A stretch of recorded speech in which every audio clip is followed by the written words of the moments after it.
Hello students, आज का हमारा टॉपिक होने वाला है गैस लाइटिंग। तो गैस लाइटिंग एक ऐसी टर्म है जो कॉइंड हुई थी ऑलमोस्ट अ सेंचुरी अगो, लेकिन इसको आज मैंने न्यूज़पेपर में देखा तो सोचा आप सबको थोड़ा अंडरस्टैंडिंग के लिए ये वीडियो बना दी जाए। तो इसको जो है ये एक ऐसी टर्म है जिसमें कोई व्यक्ति या कोई ऐसा इंसान, कोई पार्टनर हो सकता है, फैमिली मेंबर हो सकते हैं, पेरेंट्स भी हो सकते हैं, जो किसी पर्टिकुलर बच्चे को या अपने पार्टनर को सोसाइटी से आइसोलेट कर देंगे और उसकी रियलिटी को डिस्टॉर्ट करने की कोशिश करेंगे, मतलब उसको कंफ्यूज करने की कोशिश करेंगे। तो ये मेनली टॉपिक ऐसा है, ये एक साइकोलॉजिकल टॉपिक है। तो ये साइकोथेरेपिस्ट रॉबिन स्टर्न ने इस टर्म को पॉपुलराइज किया था। तो ये रिलेशनशिप्स को दर्शाता है कि मैनिपुलेशन कैसे करते हैं, मैनिपुलेशन कैसे हो सकती है। तो इसके कुछ बिहेवियर के एग्जाम्पल हो सकते हैं, जैसे झूठ बोलना। डिस्प्यूट्स के टाइम पे वो कहा जाएगा कि are you sure about that, क्या तुम जो बोल रहे हो तुम उसके बारे में श्योर हो। तो ये 1938 में एक प्ले राइट था एक पैट्रिक हैमिल्टन, जिन्होंने लिखा था ये थ्रिलर प्ले लिखा था, जिसके अंदर एक आदमी जो है वो अपनी वाइफ को उससे कुछ चुराने के लिए उसको कंफ्यूज करने की कोशिश करता है, जिसको गैस लाइटिंग बोलते हैं। तो ये टर्म उस टाइम के बाद थोड़ी सी लो हो गई थी, मतलब ज़्यादा यूज़ नहीं हो रही थी, लेकिन उसके बाद 1940s में कुछ मूवीज़ भी बनी जिसके अंदर इसको दर्शाया गया और ये टर्म को पॉपुलराइज किया रॉबिन स्टर्न ने 2007 के अंदर। तो इसमें वो भी एक साइकोथेरेपिस्ट ही हैं, रॉबिन स्टर्न भी। तो ये एक ऐसा फिनोमिना है, इसको अच्छे से समझने की कोशिश करते हैं, जहां पर वो मैनिपुलेशन की टेक्निक्स का यूज करके कंट्रोल करते हैं लोगों को। ये पॉलिटिक्स में भी हो सकता है, इंटरपर्सनल रिलेशनशिप्स में भी हो सकता है। तो उन्होंने इसको एक्सप्लेन किया था, in order for such abuse to exist the mutual participation between the gas lighter, यानी कि जो व्यक्ति मैनिपुलेशन कर रहा है, और गैस लाइटी यानी कि विक्टिम जो इसके अंदर मैनिपुलेट हो रहा है। ओके, तो इसके अंदर ये सारे कुछ इसके एग्जाम्पल बताए गए हैं। It's your fault, I was joking, ऐसा कुछ कि are you sure about that, like this.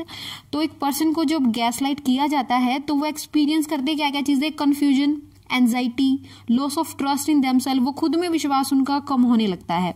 अगर ये एक्ट सक्सेसफुल हो जाए तो क्या होगा कि जो व्यक्ति है विक्टिम को आइसोलेट कर देगा सोसाइटी से, और उसके क्लोजेस्ट फ्रेंड सर्कल होगा, सोशल सर्कल होगा, वो उससे भी उसको दूर कर देगा। और जो गैस लाइटी है वो ऐसा बिहेव करना शुरू कर देगा कि वो सिर्फ अकेला ऐसा इंसान है जिसपे वो ट्रस्ट कर सकता है, नहीं तो किसी पे उसको ट्रस्ट नहीं करना चाहिए, और वो उसको पूरी सोसाइटी से दूर कर देगा। तो ये रिलेशनशिप्स में ज्यादा देखने को मिलता है।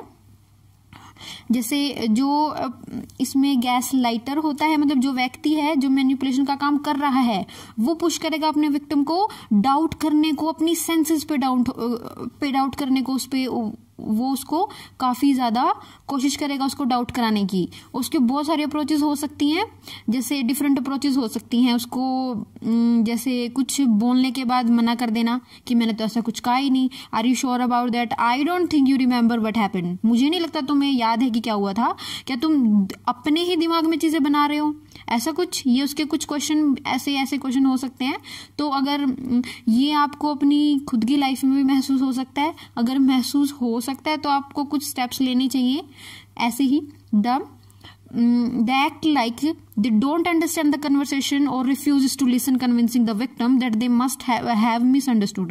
और जो इंसान है वो विक्टिम की बातों को सुनना बंद कर देगा कि तुम्हें शायद कुछ मिसअंडरस्टैंडिंग हुई है, और फिर वो व्यक्ति खुद पे ही, जो विक्टिम होगा वो खुद पे ही ट्रस्ट उसका कम होने लगेगा। जैसे आर दे राइट, क्या वो सही है अपने काम में। और फिर ऐसे भी कुछ एग्जाम्पल आ सकते हैं कि वो सोचेंगे क्या मैं कुछ ज़्यादा ही सेंसिटिव हूँ, क्या मैंने कुछ ज़्यादा ही ओवर रिएक्ट कर दिया विक्टिम की, ऐसी सोच हो जाएगी उसके बाद। और वो ऐसे क्वेश्चन से जो बहुत ही ज़्यादा फैमिलियर होने लगेगा और उसको खुद पे डाउट होगा।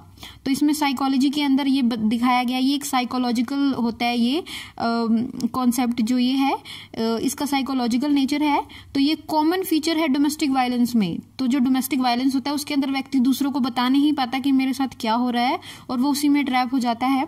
और ये जो है स्टडीज जो हुई हैं वो बताती हैं कि जो साइकोलॉजिकल इम्प्लीकेशन है इसका उसको कंसीडर करना चाहिए कि व्यक्ति को ये फिनोमिना हुआ है उसके साथ, और उसको एक विक्टिम की बजाय उसको थोड़ा सा उसको सेंसिटाइज करना चाहिए कि सिचुएशन क्या है। तो ये फिनोमिना है, ये कल्चरल, स्ट्रक्चरल, इंस्टीट्यूशनल कॉन्टेक्स्ट हो सकते हैं इसके। While man can also experience abuse a patriarchal structure that subjugate women, deprive them from power to define the man's reality, making women more likely to victimize। तो जो patriarchal society है like us, तो इसमें ऐसा हो सकता है कि विमेन्स को ज़्यादा इसमें गैस लाइटिंग के केस में ज़्यादा फंसाया जा सकता है। इसमें आदमी भी इसका कुछ मतलब हो सकते हैं, विक्टिम मैन भी हो सकते हैं, विमेन भी हो सकते हैं, मोस्ट लाइकली द गर्ल। तो इसमें ऐसा है, वो एक एग्जांपल दिया गया, इसमें आप पॉज करके देख सकते हैं।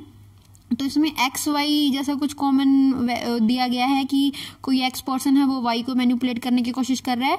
तो ये सारा वो एग्जांपल, आप इसको पॉज करें वीडियो को और देखें। तो एक मूवी आई थी द मूवी, इस मूवी का नाम था डार्लिंग्स, जिसमें आलिया भट्ट है। तो आप वो मूवी इसका बेस्ट एग्जांपल है।